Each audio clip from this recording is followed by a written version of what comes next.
दोस्तों, इस चुनाव में सबको सब कुछ मिला है। ये अपने आप में इतना अनोखा चुनाव है कि इसमें हर आदमी या हर पक्ष कहीं ना कहीं खुश है। जनता खुश है कि उसने अहंकार तोड़ दिया नेताओं का, पार्टियों का, सरकार का। मोदी जी खुश हैं कि चलो सबसे बड़ी पार्टी तो उनकी बीजेपी ही बनी।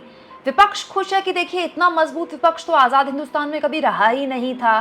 कांग्रेस पार्टी खुश है कि उसने अपना परफॉर्मेंस डबल से भी बेहतर कर लिया। सबको सब कुछ मिला है, जनता ने सबको खुश किया है। लेकिन एक वर्ग है दोस्तों जिसने खोया ही खोया है, जिसकी साख कभी वापस नहीं आ सकती, वो है मीडिया। न केवल मीडिया के नैरेटिव को इस चुनाव में खारिज कर दिया जनता ने, बल्कि ये भी बता दिया कि अगर मीडिया विपक्ष की आवाज़ नहीं उठाएगी तो भी जनता अपने हिसाब से वोट करेगी, क्योंकि जो नैरेटिव मीडिया ने सेट किया था वोट तो वैसा हुआ ही नहीं।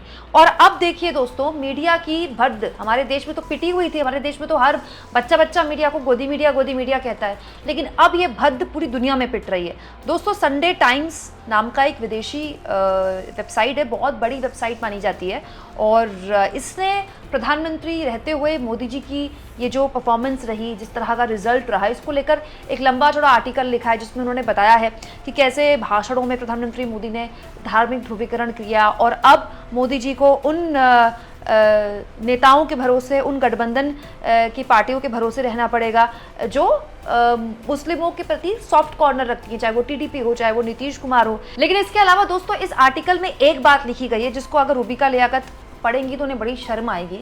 रूबिका लियाकत को इस आर्टिकल में उपासक पत्रकार यानी कि वर्शिपफुल जर्नलिस्ट लिखा है। दोस्तों, रूबिका लियाकत के इंटरव्यू में ही प्रधानमंत्री ने सबसे पहले कहा था कि जब तक उनकी माताजी जिंदा थी तब तक तो उनको एहसास था कि वो बायोलॉजिकल है, लेकिन जब उनकी माताजी का देहांत हो गया तब से उन्हें इस बात का अचानक से एहसास होने लगा है कि वो नॉन बायोलॉजिकल हैं और परमात्मा ने उन्हें किसी विशेष काम के लिए भेजा है और परमात्मा के वो विशेष दूत हैं।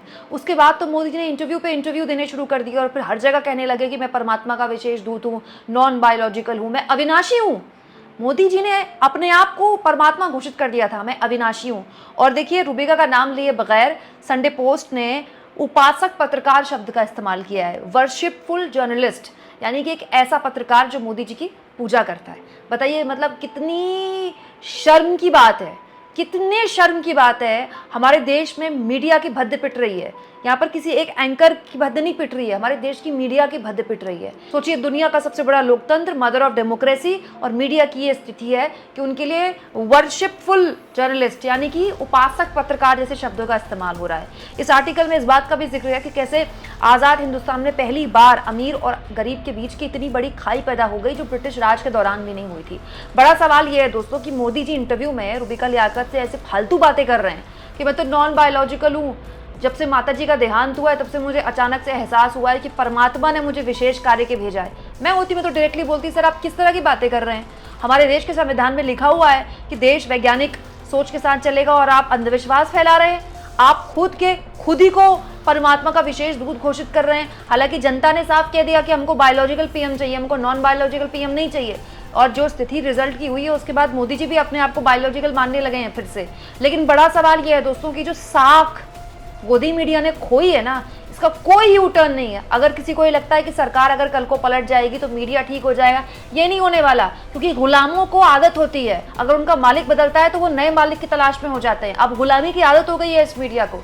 आपको क्या लगता है दोस्तों, विदेशी अखबार का ये आर्टिकल पढ़कर रूबिका लियाकत को थोड़ी शर्म आएगी क्या? कमेंट बॉक्स में जरूर लिखें, और जितना हो सके दोस्तों चैनल को शेयर करें, सब्सक्राइब करें, और थैंक्स और ज्वाइन के ऑप्शन से अगर आप चाहें तो कुछ आर्थिक मदद भी चैनल की जरूर करें।